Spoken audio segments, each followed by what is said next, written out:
તો રાજકોટ એમ્સના વિદ્યાર્થીના આપઘાતનો મામલો, જેમાં આપઘાત મામલે ઝડપાયેલા 5 આરોપીઓ આપશે પરીક્ષા।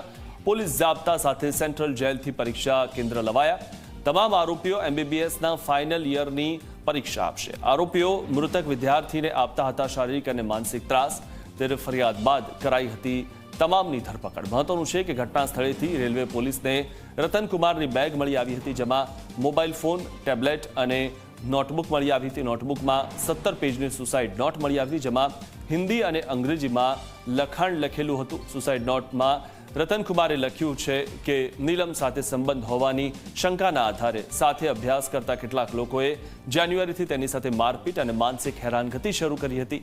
નોટમાં 27 જાન્યુઆરીએ પોતાની સાથે થયેલી શારીરિક અને માનસિક પ્રતાડનાનો ઉલ્લેખ પણ કરવામાં આવ્યો છે।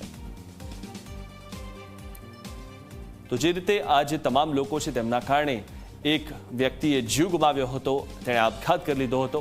હવે આ તમામ જે લોકો છે તેઓ પરીક્ષા આપશે।